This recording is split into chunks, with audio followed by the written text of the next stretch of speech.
നമസ്കാരം, അമൃതാണ്. Disclosure day കണ്ടു. 80s അദ്ദേഹത്തിൻ്റെ ഒരു മൂവി മേക്കിംഗ് സ്കില്ലെന്ന് പറയുന്നത് എക്സ്ട്രാ ഓർഡിനറിയാണ്. അത് ഈ മൂവി കണ്ടാൽ നിങ്ങൾക്ക് മനസ്സിലാവും. സോ ഈ മൂവി ഒരു പക്ക ഫിക്ഷനാണ്. ഈ ജുറാസിക് പാർക്ക് എടുത്തു കഴിഞ്ഞാൽ ഇദ്ദേഹം ഡയറക്റ്റ് ചെയ്തത് ജുറാസിക് പാർക്ക് ലോസ്റ്റ് വേൾഡും ജുറാസിക് പാർക്ക് ഫസ്റ്റ് പാർട്ടും, ഈ രണ്ട് സിനിമകളും തന്ന ഒരു എക്സ്പീരിയൻസ് ബാക്കിയുള്ള സിനിമകളിലൊക്കെ ടെക്നോളജി കുറെ കൂടെ ഇമ്പ്രൂവ് ആയി എന്നുള്ള അല്ലാണ്ട് ഈ രണ്ട് സിനിമകളും നമ്മൾ ഭയങ്കരമായിട്ട് കണക്ട് ചെയ്തിട്ടുണ്ടായിരുന്നു. എന്തോ എനിക്ക് അതിനുശേഷം വന്ന സീരീസ് ഓഫ് മൂവീസിലൊന്നും ആ ഒരു ഫസ്റ്റ് ആൻഡ് സെക്കൻഡ് മൂവിയുടേതായിട്ടുള്ള ഒരു കണക്ട് എനിക്ക് കിട്ടിയിട്ടില്ല. അപ്പോൾ അതാണ് ആ ഒരു സ്പീൽബർഗ് മാജിക് എന്ന് പറയുന്നത്. അപ്പോൾ ഈ ഒരു സിനിമയ്ക്കകത്തും ആ ഒരു സംഭവം, അദ്ദേഹത്തിൻ്റെ ഒരു സ്റ്റോറി ടെല്ലിംഗ് മാജിക് എന്ന് പറയുന്നത് ശരിക്കും തിയേറ്ററിൽ എക്സ്പീരിയൻസ് ചെയ്യേണ്ടതാണ്. പ്രത്യേകിച്ച് ഇതിനകത്തുള്ള ബാക്ക്ഗ്രൗണ്ട് സ്കോർ ചെയ്തിരിക്കുന്നത് ആ മൂവിയെ നന്നായി കോംപ്ലിമെൻ്റ് ചെയ്യുന്ന രീതിയിലാണ് ബാക്ക്ഗ്രൗണ്ട് സ്കോർ ചെയ്ത് വെച്ചിരിക്കുന്നത്.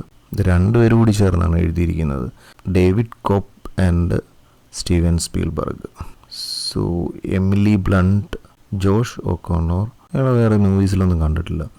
സോ കോൾമാൻ ഡൊമിംഗോ മൈക്കിളിൽ നിന്നൊരു ശാപമോക്ഷം കിട്ടിയ കണക്കാണ്. മൈക്കിൾ മൂവിക്കകത്ത് അത്രയും ഹേറ്റ് ചെയ്ത ഒരു ക്യാരക്ടറാണ്, എന്നാൽ ഇതിനകത്ത് ഭയങ്കര ഒരു പോസിറ്റീവായിട്ടുള്ള ഒരു ക്യാരക്ടറാണ്. അതിനിവിടെയൊക്കെ ഒരു സ്പിരിച്വൽ കോറൊക്കെ ഉള്ള ഒരു ക്യാരക്ടറാണ്, ഒരുപാട് ലേയേഴ്സ് ഉള്ള ഒരു ക്യാരക്ടറാണ്. ആ ഒരു ക്യാരക്ടറിന് അദ്ദേഹം വളരെ ബ്യൂട്ടിഫുൾ ആയിട്ട് റെൻഡർ ചെയ്തിട്ടുണ്ട്.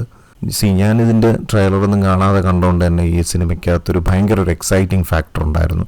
ഡിസ്ക്ലോഷർ എന്നുള്ള ആ ഒരു പേരുകൊണ്ട് തന്നെ ഹിഡൻ സീക്രട്ട് ഡിസ്ക്ലോസ് ചെയ്യുന്നൊരു മൂവിയാണെന്നുള്ളൊരു ആ ഒരു തോട്ട് ഉണ്ടായിരുന്നു. പക്ഷെ എന്താണ് സാധനം എന്നുള്ളതൊരു ഭയങ്കര എക്സൈറ്റിംഗ് ആയിരുന്നു. കാരണം സിനിമ തുടങ്ങുന്നത് ഒരു റിങ്സിനകത്ത് വെച്ചുള്ള ഒരു ഫൈറ്റൊക്കെ ആയിട്ടാണ്. അപ്പോൾ ഈ സൈഫൈ സംഭവം എന്നല്ല വേറൊരു ജോൺറയാണെന്ന് തന്നെ തോന്നിപ്പോകും സിനിമ തുടങ്ങുന്ന കാണുമ്പോഴത്തേക്ക്. പിന്നെ അതിന്ന് രണ്ട് ക്യാരക്ടേഴ്സിന് രണ്ടുപേരും രണ്ട് പാരലലായിട്ട് ഇങ്ങനെ പോകുന്നെങ്കിലും ഇത് കൊണ്ടുവന്ന് ഇന്റർസെക്ട് ചെയ്യുന്നതും പിന്നെ അങ്ങോട്ട് സിനിമ അങ്ങ് ഭയങ്കര ഒരു ലെവലിലോട്ട്, അതായത് ഇതിൻ്റെ തുടക്കത്തിൽ ഇതെന്താ സംഭവിക്കുന്നതെന്ന് മനസ്സിലാകത്തില്ല. അത്രയ്ക്ക് ഡിഫറെൻ്റ് ആയിട്ടുള്ള ഒരു ട്രീറ്റ്മെൻ്റ് ആണ് കൊടുത്തിരിക്കുന്നത്. അപ്പോൾ അതുകൊണ്ട് തന്നെ ഭയങ്കര ഒരു എക്സൈറ്റ്മെൻറ്റ് ഉണ്ടാക്കും. എന്ന് വെച്ചാൽ ഞാനങ്ങനെ ഭയങ്കര സംഭവമാണ്, തിയേറ്റർ അങ്ങനെ എക്സ്പ്ലോർ ചെയ്യുന്ന സാധനമൊന്നും പറയല്ല.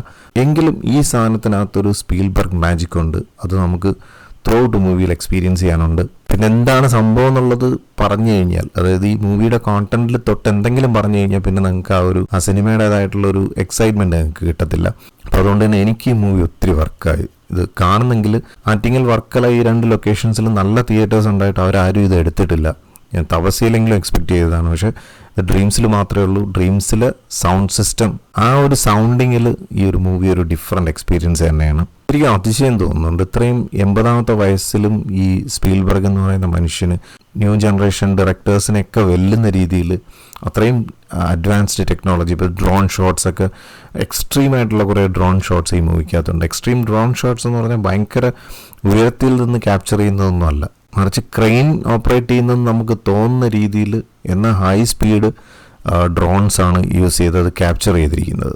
അത് പ്രത്യേകിച്ച് ചില ഫൈറ്റ് സീക്വൻസുകളിലൊക്കെ ഭയങ്കര നമ്മൾ അത് ശരിക്കും എക്സ്പീരിയൻസ് ചെയ്യുന്ന കണക്ക് തന്നെ തോന്നും. അതായത് ആ വണ്ടിയെ കൊണ്ട് ഇടിക്കുന്ന സമയത്ത് ആ ക്യാരക്ടർ എന്ത് എക്സ്പീരിയൻസ് ചെയ്യുന്നോ അത് നമുക്ക് തിയേറ്ററിൽ നന്നായിട്ട് അനുഭവിച്ചറിയാൻ പറ്റുന്നുണ്ട്. ഒരു സൈഫൈ മൂവി ആണെന്നുണ്ടെങ്കിലും നല്ലതുപോലെ നമ്മുടെ ലൈഫ് സ്റ്റൈലിൽ കൂടെ മാത്രം സഞ്ചരിച്ച് അവസാനമാണ് അതിൻ്റെ കുറച്ച് കാര്യങ്ങളൊക്കെ ഇങ്ങനെ ഡിസ്ക്ലോസ് ചെയ്യുന്നത്. അവസാന പാർട്ടൊക്കെ ആകുമ്പോഴത്തേക്ക് ഭയങ്കര എലിവേഷനാണ്.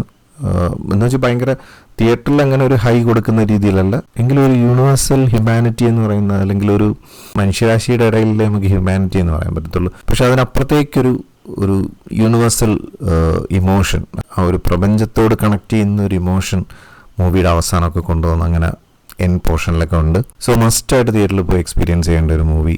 നമുക്കറിയാം സ്പീൽബർഗിൻ്റെ സിനിമയാകുമ്പോഴത്തേക്ക് എന്തായാലും കൊച്ചു കുട്ടികൾക്കും കാണത്തക്ക മൂവി തന്നെ ആയിരിക്കും. സോ അതുകൊണ്ട് നിങ്ങൾ ഫാമിലി ആയിട്ടൊന്ന് ട്രൈ ചെയ്യുക. അപ്പോൾ എന്തായാലും മറ്റൊരു സിനിമാ വിശേഷമായിട്ടോ അല്ലെങ്കിൽ ഒരു ബ്ലിസ്ഫുൾ സ്റ്റോറി ആയിട്ടോ വീണ്ടും കാണാം. Thank you for watching and thank you for supporting me.